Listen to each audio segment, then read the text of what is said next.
علی رسولہ الکریم بسم اللہ الرحمن الرحیم۔ اللہ رب العزت نے انسان کو دو چیزوں سے مرکب بنایا ہے، ایک جسم اور دوسرا روح۔ جسم اور روح میں فرق یہ ہے کہ جسم کی مثال مکان کی طرح ہے اور روح کی مثال مکین کی طرح ہے۔ یہ چار دیواری ہے، اس کو ہم مکان کہتے ہیں، اور جو لوگ اس کے اندر موجود ہیں وہ مکین ہیں۔ جسم بمنزلہ مکان کے ہے اور روح بمنزلہ مکین کے ہے۔ جسم کو اللہ رب العزت نے مٹی سے بنایا ہے اور روح کو اللہ رب العزت نے روح آفاقی ہے، عرشی ہے، آسمان سے آئی ہوئی ہے۔ جب جسم مٹی سے ہے تو اس کی غذا بھی مٹی سے نکلی ہوئی چیزیں ہیں۔ ہم یہ جتنی چیزیں استعمال کرتے ہیں سب مٹی سے نکلتی ہیں، اور روح چونکہ عرشی چیز ہے لہذا اس کی غذا مٹی سے نکلنے والی چیزیں نہیں ہیں۔ روح کی جو غذا ہے وہ آسمان سے آیا ہوا اللہ رب العزت کا ذکر ہے، جس کو ذکر الہی کہتے ہیں۔ جس طریقے سے جسم کو صحیح سلامت رکھنے کے لیے اس کو جسمانی غذا دینی ضروری ہے، اسی طریقے سے روح کو تر و تازہ رکھنے کے لیے اللہ رب العزت کا ذکر ضروری ہے۔ اگر انسانی جسم کو خوراک دینی بند کر دی جائے تو یہ جسم کمزور اور لاغر پڑ جاتا ہے، اور ایک وقت ایسا آتا ہے کہ یہ ہلنے کے قابل بھی نہیں رہتا۔ اسی طریقے سے روح کو اگر اس کی غذا نہ دی جائے تو روح کمزور پڑ جاتی ہے۔ حدیث میں ہے نا، آپ صلی اللہ علیہ وسلم نے فرمایا کہ جب بندہ ایک گناہ کرتا ہے تو ایک سیاہ نقطہ دل کے اوپر لگ جاتا ہے۔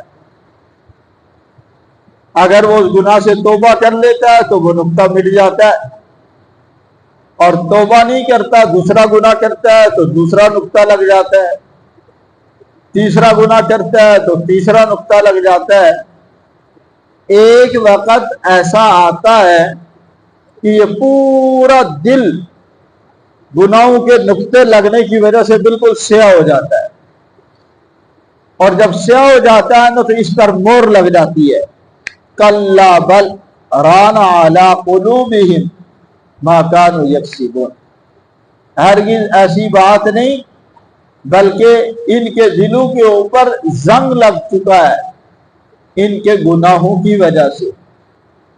پھر جب پورا دل سیاہ ہو جاتا ہے نا تو پھر کوئی اچھی بات بھی اچھی نہیں لگتی۔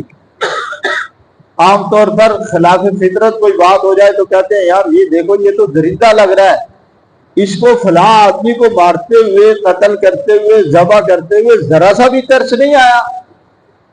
وجہ کیا ہوتی ہے کہ یہ دل سارا سیاہ ہو جاتا ہے، اور جب دل بالکل سیاہ ہو جاتا ہے نا تو پھر خیر خیر نہیں لگتی اور شر شر نہیں لگتا، یہ دل پتھر بن جاتا ہے۔ اس روح کو تقویت پہنچانے کے لیے اللہ رب العزت نے ذکر رکھا ہے۔ حضرت عائشہ صدیقہ رضی اللہ تعالیٰ عنہ سے مروی ہے کہ ایک صحابی حضور صلی اللہ علیہ وسلم کی خدمت میں حاضر ہوئے اور کہنے لگے اللہ کے رسول، شریعت کے احکام تو بہت سارے ہیں، مجھے کوئی ایک ایسا عمل بتا دیجیے جس کو میں مضبوطی سے پکڑ لوں، سارے عمل کرنے تو میرے لیے بہت مشکل ہے۔ لیکن کوئی ایک عمل ایسا بتا دیجئے کہ جس کو میں مضبوطی سے پکڑ لوں۔ آپ صلی اللہ علیہ وسلم نے جواب میں فرمایا لا یزال لسانک رطبا من ذکر اللہ، تیری زبان ہر وقت اللہ کے ذکر سے تر رہے۔ جب تو اللہ رب العزت کو کثرت سے یاد کرنا شروع کر دے گا تو یہ غفلتیں، یہ سستیاں، یہ کوتاہیاں مٹ جائیں گی، ختم ہو جائیں گی۔ اللہ رب العزت نے قرآن مجید میں جگہ جگہ ذکر کرنے کا حکم دیا، لیکن اکثر جگہ ایسی ہیں جہاں ذکر کرنے کے ساتھ ساتھ صرف یہ نہیں کہا کہ ذکر کرو، بلکہ یہ کہا کثرت کے ساتھ ذکر کرو۔ یا ایھا الذین آمنوا اذکروا اللہ ذکرا کثیرا، اے ایمان والو کثرت سے اللہ کا ذکر کرو۔ نمازیں ہم 5 ہی پڑھتے ہیں، 6 نہیں ہیں۔ روزے ہم 30 ہی رکھتے ہیں، 31 نہیں رکھتے۔ زکوٰۃ ہم صرف 2.5% دیتے ہیں، اس سے زیادہ ہمارے اوپر لازم نہیں ہے۔ ہر شریعت کے حکم کی ایک حد مقرر کر دی ہے، لیکن ذکر ایک ایسی عبادت ہے، فرمایا کہ اس کے بارے میں قرآن نے حکم دیا کہ اس کو کثرت کے ساتھ کرو، کثرت کے ساتھ اللہ رب العزت کا ذکر کرو۔ حضرت عائشہ صدیقہ رضی اللہ تعالیٰ عنہ کی روایت مسلم اور بخاری شریف کے اندر ہے، آپ صلی اللہ علیہ وسلم نے فرمایا کہ جنتی کو جنت میں جانے کے بعد کسی چیز کا قلق اور افسوس نہیں ہوگا سوائے اس گھڑی کے جو اس نے اللہ کے ذکر کے بغیر گزاری ہو۔ ایک اور روایت کے اندر ہے کہ آپ صلی اللہ علیہ وسلم نے فرمایا، اللہ رب العزت ارشاد فرماتے ہیں، یعنی حدیث قدسی ہے کہ خارجہ نکال دو اس شخص کو جہنم سے، دخلنی اور داخل کر دو من ہے ہر ایسے شخص کو میری جنت میں داخل کر دو، ذکرنی وحیدا، جس نے مجھے تنہائی میں یاد کیا ایک مرتبہ، اور جس کے دل میں میرے بارے میں خوف پیدا ہوا ہے صرف ایک مرتبہ، اس کو بھی جہنم سے نکال دو اور جنت میں داخل کر دو۔ ذکر کے تو فوائد بہت سارے ہیں، ان میں سے میں چند فوائد آپ کے سامنے رکھنا چاہتا ہوں۔ پہلا فائدہ یہ ہے، اللہ کہتے ہیں کہ تم اگر مجھے یاد کرو گے تو میں بھی تمہیں یاد کروں گا۔ فاذکرونی اذکرکم، پس تم مجھے یاد کرو میں تمہیں یاد کروں گا۔ تم مجھے خوشی میں یاد کرو گے، میں تجھے غم میں بھی یاد کروں گا۔ فرمایا کوئی شخص اللہ رب العزت کو زمین کے اوپر یاد کرتا ہے، اللہ رب العزت اس کا تذکرہ آسمانوں کے اوپر فرماتے ہیں۔ فرمایا کوئی آدمی اللہ رب العزت کی طرف ایک بالش بڑھتا ہے، اللہ رب العزت 2 بالش بڑھتے ہیں۔ کوئی آدمی ایک ہاتھ بڑھتا ہے، اللہ رب العزت 2 ہاتھ بڑھتے ہیں۔ کوئی آدمی اللہ رب العزت کی طرف چل کر آتا ہے، اللہ رب العزت اس کی طرف دوڑ کر آتے ہیں۔ فاذکرونی اذکرکم، تم مجھے یاد کرو میں تمہیں یاد کروں گا۔ جس کو اس کا رب یاد کرتا رہے، اس کو اس سے بڑھ کر اور کوئی نعمت کی ضرورت ہے نہیں۔ دوسرا فائدہ ذکر کرنے کا یہ ہے کہ اگر تم اپنے دل کا سکون چاہتے ہو، قلبی اطمینان چاہتے ہو، تمہارا دل مطمئن ہو، اور دل مطمئن ہوتا ہے نا تو دنیا کی بادشاہت بندے کو مل جاتی ہے۔ ایک آدمی کے پاس زندگی گزارنے کے سارے اسباب موجود ہیں، لیکن دل بے چین ہے۔ کیا کروں گی، سب کچھ موجود ہے لیکن یہ دل پریشان ہے۔ ایک کے پاس کچھ بھی نہیں ہے لیکن دل مطمئن ہے، خوش ہے، بس وہ دنیا کا بادشاہ ہے۔ فرمایا کہ اگر دلوں کا اطمینان چاہتے ہو، الا بذکر اللہ تطمئن القلوب، خبردار بہت غور سے یہ بات سن لو کہ دلوں کا اطمینان اللہ رب العزت کے ذکر میں ہے۔ یہ ذکر جو ہے نا، یہ روح کی غذا ہے، اور جب آپ کثرت سے اللہ رب العزت کو یاد کرنا شروع کر دو گے نا، تو تمہیں ذکر کرنے میں مزہ آئے گا، ذکر کرنے میں لطف آئے گا۔ اور اگر مزہ نہیں آ رہا تو پھر یہ ذکر ایک دوا ہے، تمہارا دل مریض ہے، اللہ رب العزت کو کثرت سے یاد کر کے اس دل کا علاج کرواؤ۔ اگر ذکر کرنے میں مزہ آ رہا ہے، لطف آ رہا ہے، تو یہ ذکر ایک دعا ہے، اور اگر مزہ نہیں آ رہا تو یہ ذکر ایک دوا ہے۔ جب تم اس کو کرنا شروع کرو گے نا، تمہارے دل کو اطمینان ملنا شروع ہو جائے گا، دل کو سکون اور راحت ملنی شروع ہو جائے گی۔ ایک حدیث میں آتا ہے، آپ صلی اللہ علیہ وسلم نے فرمایا کہ یہ جنت جو ہے نا، یہ چٹیل میدان ہے، اور اس کے جو درخت ہے نا، اس کا جو پھل ہے، یہ اللہ رب العزت کا ذکر ہے، سبحان اللہ، الحمدللہ، اللہ اکبر۔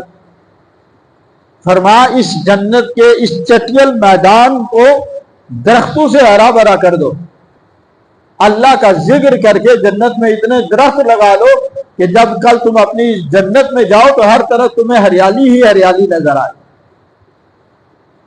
ایک روایت میں تو آتا ہے، آپ صلی اللہ علیہ وسلم نے فرمایا اتنی کثرت سے اللہ کا ذکر کرو کہ لوگ تمہیں دیوانہ کہنے لگ جائیں،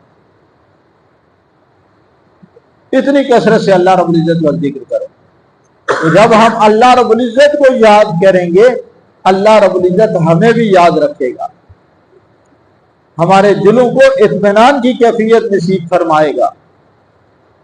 اور یہ ذکر ایک ایسی عبادت ہے، اس کے لیے وضو کی شرط نہیں ہے، اس کے لیے باادب ہو کر قبلے کی طرف رخ کر کے بیٹھنا بھی شرط نہیں ہے، بلکہ یہ ذکر ہر حال میں تمہیں کرنے کی شریعت نے اجازت دی ہے۔ اگر تم بے وضو ہو تب بھی اللہ کو یاد کر سکتے ہو، بے غسل ہو تب بھی اللہ کو یاد کر سکتے ہو۔ الذین اذا ذکر اللہ وجلت قلوبہم، وہ لوگ جو اللہ رب العزت کا ذکر کرتے ہیں، ان کے دل اللہ کے خوف سے گھبراتے ہیں، یعنی اللہ کا خوف ان دلوں میں پیدا ہو جاتا ہے۔ وَإِذَا تُلِيَتْ عَلَيْهِمْ آیَاتُ، اور جب اس پاک کلام کی تلاوت ان کے سامنے کی جاتی ہے، زَادَتْهُمْ ایمانا، تو ان کے ایمان میں اضافہ ہوتا رہتا ہے۔ ایمان جو ہے نا، یہ گھٹتا بھی رہتا ہے، بڑھتا بھی رہتا ہے۔ اگر ایمانی مجالس سے اس کو دور رکھیں گے تو یہ گھٹتا رہے گا، ایمان کمزور ہو جائے گا۔ نماز چھوٹ رہی ہے، کوئی فکر نہیں، ذکر چھوٹ رہا ہے، کوئی فکر نہیں، اللہ کا کوئی حکم چھوٹ رہا ہے، کوئی فکر نہیں۔ کیا وجہ ہے؟ ایمانی ماحول اس کو نہیں ملا۔ اور جب ایمانی ماحول میں بندہ آتا ہے، قرآن سنتا ہے، حدیث سنتا ہے، کوئی اچھی بات سنتا ہے، اس کا ایمان بڑھتا رہتا ہے۔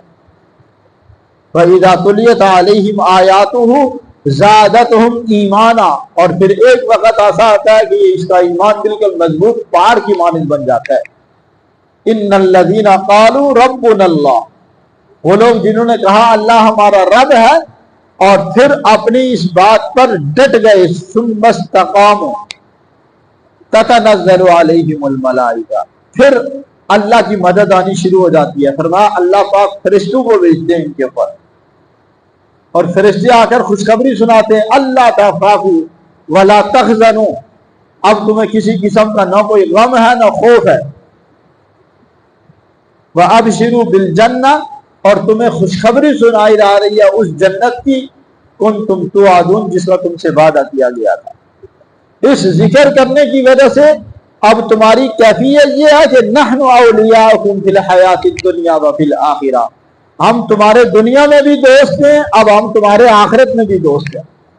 اور اللہ جب دوستی شروع کرتا ہے نا، بندے کے ساتھ دوستی لگا لیتا ہے، تو پھر بندہ اگر غلط سمت جا بھی رہا ہوتا تو پھر بھی اس کو سیدھے جانب لے جاتا ہے۔ کہتے ہیں نا کہ مٹی کو بھی فلاں بندہ ہاتھ لگاتا ہے تو وہ بھی سونا بن جاتی ہے، اور ہماری قسمت اتنی ماری ہے کہ ہم سونے کو ہاتھ لگاتے ہیں تو مٹی بن جاتی ہے۔ جب اللہ راضی اور خوش ہوتا ہے تو پھر مٹی کو بھی ہاتھ لگاؤ گے تو وہ سونا ہی بنے گی، اور جب اللہ ناراض ہوگا تو پھر بادشاہت کے اندر رہتے ہوئے بھی سر پہ چھتر لگواتا ہے، چھتر کیا، سر پہ جوتے لگواتا ہے، پھر جا کر دل کو سکون ملتا ہے۔ اس لیے یہ اتنی عظیم عبادت ہے، اس کو آپ اٹھتے بیٹھتے چلتے پھرتے ہر حال میں کر سکتے ہیں۔ الذین یذکرون اللہ قیاما وقعودا وعلی جنوبہم، وہ لوگ جو اللہ رب العزت کا ذکر کرتے ہیں بیٹھے ہوئے، کھڑے ہوئے، پہلو کے بر لیٹے ہوئے، ہر حال میں اللہ رب العزت کو یاد کرتے رہتے ہیں۔ تو یہ ہم حرز جان بنا لیں، اتنی تو ہم کوشش کرتے ہیں۔ ایک آدمی اگر صاحب حیثیت ہے، کہتے ہیں یار جان بنانے کے لیے کچھ اچھی غذائیں کھانی چاہیے، کوئی ڈرائی فروٹ استعمال کرنا چاہیے، کوئی بادام پستہ وغیرہ کھانا چاہیے تاکہ جسم مضبوط ہو، جسم میں طاقت آئے، جسم اچھا ہو۔ تو ہم اچھی سے اچھی خوراکیں کھانے کی کوشش کرتے ہیں۔ کیا کبھی ہم نے اس بات کے بارے میں بھی کوشش کی کہ ہماری روح تقویت، ہماری روح طاقتور بن جائے، ہماری روح صحت مند ہو جائے؟ یہ روح جتنی صحت مند ہوگی اس سے صحت مند اعمال صادر ہوں گے، اور روح کمزور ہوگی تو پھر نماز پڑھتے ہوئے بھی کائلی اور سستی ہوگی، پھر قرآن پڑھتے ہوئے بھی نیندیں آنی شروع ہو جائیں گی، پھر ذکر کرنے میں بھی لذت محسوس نہیں ہوگی، اس لیے کہ یہ روح کمزور ہے۔ کیونکہ یہ آخرت کی چیز ہے، آسمان سے آئی ہوئی ہے، اس پر آسمانی شریعت کے احکامات لاگو ہوں گے تبھی یہی اس کی غذا ہے۔ جیسے انسانی جسم کی غذا زمین سے نکلنے والی چیزیں، اگر یہ ان کو استعمال کرتا رہے گا اس کا جسم مضبوط رہے گا، اور اگر یہ جسمانی غذا چھوڑ دے گا تو جسم لاغر ہو جائے گا۔ اسی طریقے سے روح کی غذا اللہ رب العزت کا ذکر ہے۔ یہ ذکر ہم اٹھتے بیٹھتے چلتے پھرتے کرتے رہیں، یعنی قیامت کے دن جنتی کو جنت میں جانے کے بعد صرف اس بات کا افسوس ہوگا کہ وہ وقت جو اس کا اللہ کے ذکر کے بغیر گزرا ہے۔ بعض صحابہ کرام کے متعلق احادیث میں آتا ہے کہ وہ کھانا کھانے میں انہوں نے اندازہ لگایا کہ میں جب کھانا کھاتا ہوں، پکی ہوئی روٹی کھاتا ہوں، سالن استعمال کرتا ہوں، بہت وقت لگ جاتا ہے، اتنی دیر میں اتنی مرتبہ سبحان اللہ کہہ سکتا ہوں۔ جب انہوں نے اس پر غور و خوض کیا تو اس کے بعد کھانا کھونا چھوڑ دیا، ستو پھانک لیے اور اوپر سے پانی پی لیا۔ یہ جو میرا وقت بچتا ہے یہ بھی میں اللہ کے ذکر میں گزاروں۔ تو یہ ایک بڑی نعمت ہے اللہ رب العزت، یہ کسی کو اگر عطا کر دے نا تو ایمانی حلاوت اللہ ذکر کی وجہ سے نصیب فرماتے ہیں۔ ایک ایسا قلبی سکون ملتا ہے، ایک ایسا لطف آتا ہے کہ اس لطف کی کوئی قیمت دنیا والا ادا نہیں کر سکتا۔ لہذا اللہ رب العزت نے ہمیں یہ زبان جیسی نعمت دی ہے، اگر یہ نعمت اللہ نے دی ہے تو اس کا حق یہ ہے کہ اس کو صحیح استعمال کیا جائے، کثرت کے ساتھ اٹھتے بیٹھتے چلتے پھرتے ہم ذکر کرتے رہے۔ اگر یہ عادت ہم نے بنا لی تو جب تک ہم اللہ کا ذکر کرتے رہیں گے اللہ کی معیت ہمارے ساتھ رہے گی، اللہ ہمارے ساتھ ہوگا۔ اور اللہ کی معیت بندے کے ساتھ ہو جائے تو ساری دنیا ایک طرف اور اللہ کی معیت ایک طرف، بندے کا کچھ بھی نہیں بگاڑ سکتا۔